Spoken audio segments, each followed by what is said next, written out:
Aujourd'hui, on va parler du pire ennemi de l'homme, j'ai nommé le téléphone. Clairement, honnêtement, on n'a pas besoin de ça pour vivre. Puis aujourd'hui, je vais t'expliquer pourquoi exactement. Fait que, je sais pas si c'est juste moi, mais j'ai l'impression que depuis qu'on est dans une ère sociale, c'est-à-dire on a les téléphones, on a les réseaux sociaux, on a des notifications, tout est dans notre pouvoir pour être lié en tant que communauté, en tant que société.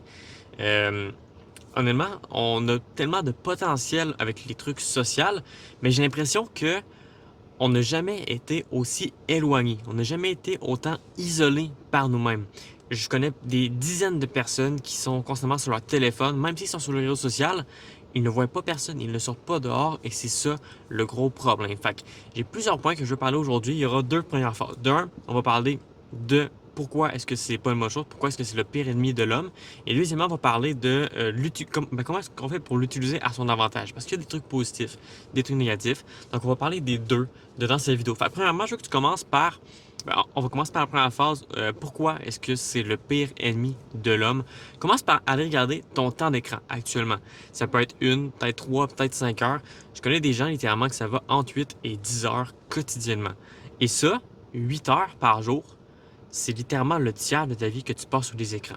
Que tu passes à, je dirais pas à perdre, parce que c'est pas nécessairement une perte de temps, mais que tu ne vois pas personne, que tu ne travailles pas sur tes projets, que tu ne travailles pas sur toi, sur ton hygiène ou sur ta santé. Puis au final, c'est du temps que tu n'utilises pas à bon escient, tu l'utilises pas de la bonne façon. Et si tu peux retrouver justement ce temps-là, il y a tellement de choses que tu peux retrouver.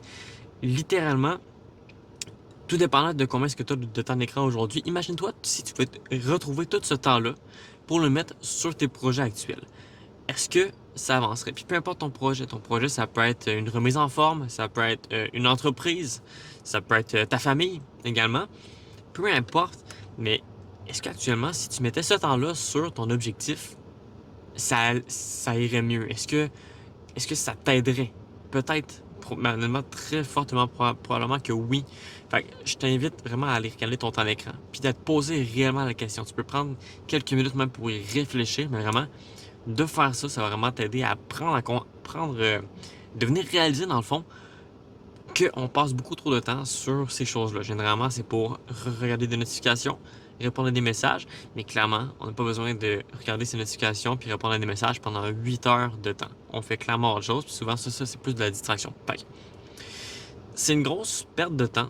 Je vais le dire, tantôt j'avais dit que c'était pas vraiment une perte de temps, mais c'est pas du temps qui est utilisé de la bonne façon. Puis si on donne ça comme définition à la perte de temps, ben c'est une perte de temps totale. Honnêtement, on serait tellement plus heureux à juste sortir dehors, aller parler avec des amis, aller sortir au restaurant, euh, aller même au cinéma. Il y a plein de gens au cinéma qui sont sur leur téléphone, donc ils profitent pas du moment présent. C'est comme tu veux justement après ça, tu te dis, je suis triste parce que j'arrive pas à vivre dans le moment présent, j'arrive pas à être là, j'arrive pas à vivre des émotions pleinement et tout.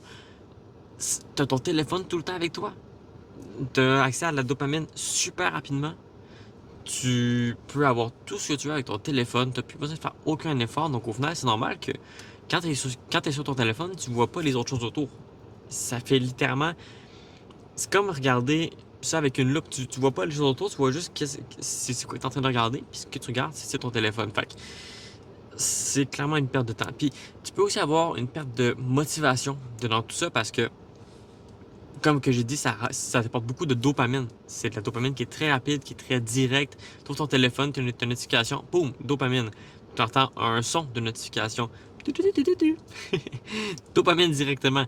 Honnêtement, le nombre de stimuli, le nombre de couleurs, le nombre de sons que tu peux entendre en une seule minute en scrollant sur les réseaux, sur TikTok, Instagram, Facebook, peu importe sur quelle plateforme tu scrolles, il y a tellement d'informations que tu n'as pas le temps de rien assimiler. Ça te donne tellement de dopamine, tu perds la motivation de tout faire. Parce que la dopamine, c'est ce qui te donne la motivation. Si euh, avoir ta seule source de dopamine, c'est de travailler, par exemple, ben tu vas travailler parce que ton corps a besoin de dopamine. La dopamine, dans le fond, c'est qu'est-ce qui donne un peu un sens à ta vie. Si tu as zéro dopamine, genre zéro, zéro. C'est-à-dire que tu n'as pas de dopamine en travaillant, tu n'as pas de dopamine avec les réseaux sociaux, tu n'as pas de dopamine avec tes relations sociales, avec la nourriture, peu importe. Ton corps se laisse mourir, littéralement. Tu n'as aucun plaisir, tu n'as aucun intérêt à faire ça. Et la dopamine, c'est ce qui te permet de rester en vie, de rester, ben, justement, ouais, de rester en vie. C'est ça qui va te permettre d'aller manger. C'est qui va te permettre, ben, tu sais, dans le temps, si on remonte très, très peu dans le passé, quand on chassait, on n'avait pas le goût nécessairement de chasser. On avait besoin de chasser. C'est ça qui donnait de la dopamine, parce que tu pouvais manger quelque chose enfin, après des heures, des jours sans manger. Des trucs du genre, dans le fond, c'est ça qui est la réelle dopamine. C'est le fait de il y a pas de, en fait, il n'y a pas de réelle dopamine. C'est juste que ça donne tellement de dopamine facilement qu'au final, il n'y a aucun intérêt à aller chercher de la dopamine d'une autre façon. Fait que tu as beaucoup de perte de motivation, tu n'auras pas envie d'aller faire tes travaux à l'école, tu n'auras pas envie d'aller, je sais pas, aller jouer avec tes enfants nécessairement. C'est triste à dire, mais ça va être moins attrayant ces choses-là. D'aller travailler, d'aller faire quelque chose par toi-même, d'aller faire du sport, des trucs du genre, c'est plein de trucs qui t'empêchent justement d'avoir cette motivation-là pour aller tout faire ça. D'ailleurs, si jamais tu te demandais pourquoi est-ce que tu n'as pas de motivation, c'est probablement une des causes principales. Essaie de réduire ton temps d'écran, de venir le limiter, puis ça se peut fortement que tu retrouves cette dopamine-là, cette énergie-là, cette envie d'aller bâtir un projet par toi-même. Il y a également un effet boule de neige avec ça, c'est-à-dire que tu commences, mettons, tu scrolles pendant 2 heures par jour, tu as beaucoup de dopamine, c'est vraiment génial, tout, t'aimes ça. Le lendemain, tu te sens comme de la merde, on va le dire. Tu te sens comme de la merde. Euh, et là, ben, pour compenser, ben, tu vas aller encore dans la dopamine, encore aller sur ton téléphone. Puis là, ça va être 2 heures et demie, 3 heures, des trucs du genre. Puis ça va faire un effet boule de neige. C'est-à-dire que tu vas faire 2 heures, après ça 3 heures, 4 heures, 5 heures, 6 heures, 7 heures, 8 heures, 9 heures. Puis au final, tu finis par ne pas avoir de limite, puis quasiment passer toute ta journée dessus. Et c'est là, généralement, que les gens, je suis pas un expert dans ça, mais c'est c'est là que les gens finissent par avoir un manque de motivation et qui peuvent tomber dans la dépression par après. Quand tu n'as aucune motivation pour rien faire, au final, tu ne fais rien. C'est logique, tu n'as même pas l'envie de te lever, tu n'as même pas l'envie de, je sais pas, d'aller mettre tes souliers pour aller marcher dehors. Finalement, tu auras envie de rien. Fait que c'est un effet boule de neige. Puis tu peux également faire un effet boule de neige en l'inverse, ça c'est sûr, mais quand tu l'utilises et tu te laisses embarquer dans tout ça, c'est un effet boule de neige, tu perds ta motivation complètement. Donc, ça t'éloigne également de tes objectifs parce que tu as envie, tu as un projet, mettons, mais ton téléphone, avec la perte de motivation, avec le fait que c'est des résultats instantanés, c'est une notification, oh c'est génial, ça va t'éloigner de tes objectifs, dans le sens que toutes les heures que tu vas mettre à scroller, à regarder ton téléphone, à regarder des vidéos, des trucs du genre, ou à faire autre chose avec ton téléphone, peu importe, c'est du temps que tu mets pas nécessairement sur les choses qui sont réellement importantes, sur tes objectifs, sur ce que tu veux venir accomplir, qui donne un sens à ta vie. Donc, vraiment, ça va venir t'éloigner de tes objectifs. Alors, c'est pas quelque chose qu'il faut bannir nécessairement. Il faut pas nécessairement bannir le téléphone, euh, mais mettre des limites, faire en sorte que tu l'utilises moins. C'est sûr que ça peut être vraiment positif dans le fond dans ta vie. Et ça peut venir même casser des relations. Le nombre de fois où j'ai vu des gens, des groupes d'amis par exemple, qui se disent hey, est-ce qu'on se voit ce soir? Est-ce qu'on fait une soirée des trucs du genre? Puis au final, tu s'en vas à cette soirée-là, et la moitié du monde sont sur leur téléphone, ils ne se parlent même pas. Limite, ils regardent des vidéos, puis ils se les envoient. Ou ils s'envoient des Snapchats. Mais c'est pas ça. C'est pas ça le contact humain. C'est pas ça les relations. C'est pas ça qu'on a de besoin. Honnêtement, on serait tellement plus heureux à vivre le moment présent pendant 2-3 heures, mettons le temps d'une soirée, de fermer ça et de parler avec les gens, de discuter. Et puis, comment s'est passée ta semaine? Qu'est-ce que tu as fait de bon? Puis d'ailleurs, même, généralement, le monde dit ah, pas grand-chose.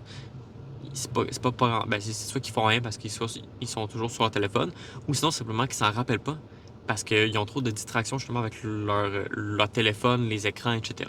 Fait que de pas avoir ça, ben ça ferait simplement amplifier ta vie, autant avec tes relations, avec ton bien-être, avec peu importe qu'est-ce que c'est, ça va tellement t'aider justement dans tout. Fait que vraiment, évite de venir casser tes relations avec ça. Fait que maintenant, la deuxième phase, ça va être de savoir comment est-ce qu'on peut l'utiliser à son avantage. Ça fait déjà environ 9 minutes que je parle de pourquoi est-ce que c'est mauvais et tout. Mais là, je veux vraiment te montrer comment est-ce que tu peux venir l'utiliser à ton avantage. Pour ceux qui ne me connaissent pas, je suis coach en productivité d'ailleurs. Et j'aide beaucoup d'entrepreneurs à venir gérer mieux leur distraction, gérer mieux leur temps également, à venir mieux prioriser leurs tâches quotidiennes. Fait que là, c'est plus mon domaine au niveau de comment faire pour l'utiliser à son avantage. Fait que, premièrement, il y a une différence entre l'utiliser et se faire utiliser par ça. Donc, on sait tous qu'il y a des gens qui viennent créer du contenu, qui viennent faire des vidéos, qui les publient, qui reçoivent des vues, peut-être parfois de la monétisation également avec ça, et d'autres personnes qui sont plus des consommateurs. C'est-à-dire qu'ils ne créent pas de contenu, mais ils vont écouter. Donc, l'utiliser, c'est venir utiliser les plateformes, utiliser son temps pour créer quelque chose, que tu as un retour avec ça.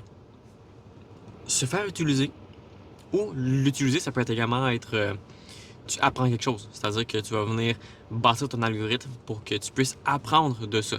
Donc, le bouton, tu peux faire, quand tu écoutes des vidéos, tu as le bouton les 3 points dans le fond, genre autre ou option, des trucs du genre. Tu peux faire j'aime ce contenu ou je n'aime pas ce contenu. Puis dans le fond, ça dit à ton algorithme, OK, il veut pas voir de ça, il veut voir de ça. Puis dans le fond, ben, en scrollant consciemment, ben, tu vas venir justement forger ton algorithme pour que tu puisses apprendre enfin des choses. Éviter de juste écouter des vidéos pour écouter des vidéos, puis que dès que tu scrolles, tu sais même plus quoi qu'ils disent. Le fait de scroller consciemment, de prendre conscience de, OK, actuellement, il est en train de parler de choses qui sont importantes, je vais prendre des notes et je vais apprendre avec ça. Ça, c'est l'utiliser. Se faire utiliser, c'est juste dépenser du temps. C'est être distrait. Tu écoutes des vidéos, tu scrolles, t'oublies. Une autre vidéo, ah, c'est drôle, tu scrolles, t'oublies. Est-ce qu'aujourd'hui tu te rappelles du dernier réel que tu as écouté? De la dernière vidéo que tu as écouté concrètement? Genre, est-ce que tu te rappelles, c'était quoi? De quoi est-ce que ça parlait? Qu'est-ce que tu as retenu de ça? Si certains oui, et si oui, ben félicitations. Peut-être que c'est juste avant cette vidéo-là, fait que c'est plus facile, mais la grande majorité ne savent même pas. Ici vous savez, ben, c'était quoi l'autre juste avant? Là, c'est beaucoup plus difficile. Puis l'autre juste avant, ah, là, on est perdu tout le monde. Il n'y a plus personne. Fait que, il faut faire la différence entre l'utiliser et se faire utiliser, puis plus aller vers l'utilisation. Donc, venir sortir les informations ou venir partager les informations pour en bénéficier également. Deuxième truc que tu peux faire, c'est les applications qui peuvent t'aider comme il y a NoScroll que j'ai découvert il y a pas très longtemps. Ça, dans le fond, c'est une application qui t'empêche de venir scroller sur les réseaux sociaux. Donc, tu installes ça, tu as encore accès à tes messages, tu peux encore publier des choses, tu peux encore faire des stories. Tout ça, tu peux encore faire ça. Tout ce que tu peux pas faire, c'est venir scroller sur la plateforme. Donc, TikTok, tu n'auras plus accès à l'instant parce que dès que tu ouvres la plateforme, c'est directement sur ça. Instagram, tu as tes messages, tu peux publier, tu peux tout faire des choses du genre. Facebook, tu peux aller sur la plateforme, tu peux simplement pas scroller dans la section des Facebook Reels réels dans le fond. Donc ça, c'est très très bon. No Scroll, je t'invite fortement. C'est gratuit. Tu as une version gratuite, une version payante. Payante, c'est genre, je pense que c'est comme 6$ environ, puis tu l'as à vie. Fait que honnêtement, c'est vraiment pas cher. Mais tu as également une version gratuite si jamais tu n'as pas de carte de crédit ou quoi que ce soit, que tu peux l'utiliser. Tu as également Minimalist Phone, que ça c'est par abonnement, ça coûte quelque chose, mais c'est très puissant. C'est mettre ton téléphone en mode minimaliste. Tout est noir, tes applications, tu les vois même pas, tu n'as aucune dopamine avec ça. Et dès que tu entres une application, ça te dit, hey, combien de temps est-ce que tu as besoin de l'utiliser? Là, tu peux mettre 1 minute, 5 minutes, 10 minutes, 15 minutes. Et ben, dès que ça finit, ben, ça te ferme l'application. Ça peut être très bon aussi. Il y a aussi une application qui s'appelle Forest ou The Forest, je ne sais pas trop. Ou est-ce que ça permet de te concentrer. Quand tu as des périodes de travail, tu mets ça, puis dans le fond, ben, tu as des arbres qui grandissent. Dans le fond, c'est un concept. Plus tu travailles, plus les arbres grandissent, plus ta forêt grandit dans le fond. C'est une méthode de travail interactive, si je peux dire. Fait que ça peut être bon également. Puis il y a plein d'autres applications que tu peux utiliser, mais ça, c'est 3 que j'ai essayé puis que je recommande à chaque personne qui écoute cette vidéo actuellement. Un autre point qui est un peu controversé, c'est le fait d'avoir 2 téléphones. Au début de la vidéo, je vous ai montré, j'ai un autre téléphone, puis je l'ai lancé par là-bas. Pourquoi avoir 2 téléphones? J'ai un téléphone qui est pour les réseaux sociaux, pour les distractions, etc.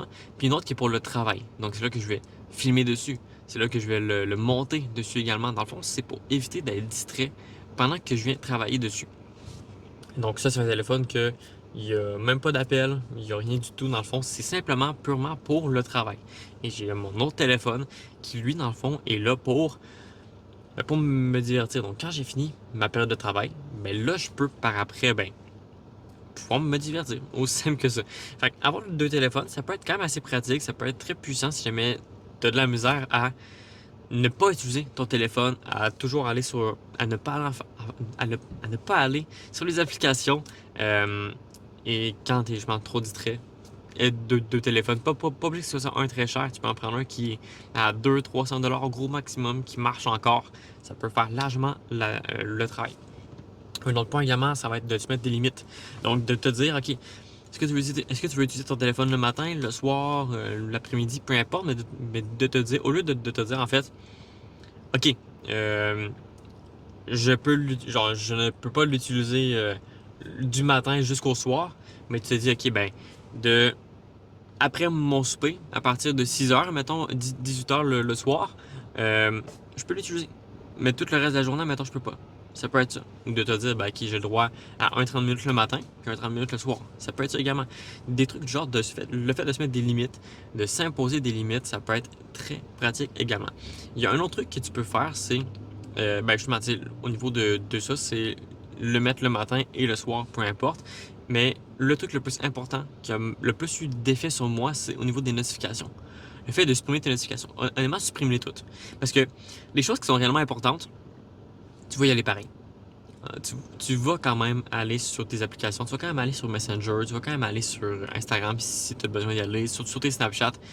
C'est ancré en toi, tu vas quand même y aller. Mais tu vas éviter d'être distrait constamment, d'avoir une notification. Hey, telle personne veut t'écrire un message. Hey, telle personne a sorti une vidéo. Des trucs du genre que ça fait juste te distraire. Puis même si tu cliques pas nécessairement dessus, parce que là tu vas me dire, ouais, mais je clique pas dessus, fait que je perds pas de temps nécessairement. C'est pas nécessairement le fait de cliquer dessus qui est mauvais, c'est le fait de la recevoir, le fait que ça te distrait. T'es en pleine conversation avec quelqu'un, ok? T'es en train de parler, puis t'as une notification. Hop, tu regardes rapidement. Tu vois, tu as perdu ton focus. Tu étais avec la personne, tu as une notification, tu as regardé. Tu as perdu ton focus. Tu sais même plus de quoi la personne parle. Ou de regarder ton téléphone constamment. Est-ce que quelqu'un m'a écrit? Est-ce que quelqu'un m'a écrit? Est-ce que quelqu'un m'a écrit? Là, si je prends l'habitude, tu sais que tu n'auras pas de notification. Tu n'auras pas regardé ton téléphone tout le temps constamment. Donc là, ça peut te permettre de vraiment être dans le moment présent et de profiter. Fait vraiment, viens appliquer ça, comprends ça, regarde ton temps d'écran, essaie de l'analyser. À chaque jour, regarde, est-ce qu'aujourd'hui, j'ai fait du progrès dans la gestion de ma dopamine, dans ma priorisation de mes tâches, et comment est-ce que je peux faire pour l'améliorer. Donc, si jamais tu veux plus de valeur, ben, abonne-toi. Je te laisse une autre vidéo également ici que tu peux écouter. C'est une masterclass que j'ai faite sur la productivité. Honnêtement, tu peux pas avoir mieux comme vidéo. Je dis tout qu'est-ce que tu as besoin de savoir sur la productivité. Fait que je te laisse aller écouter ça, puis on se voit dans la prochaine vidéo.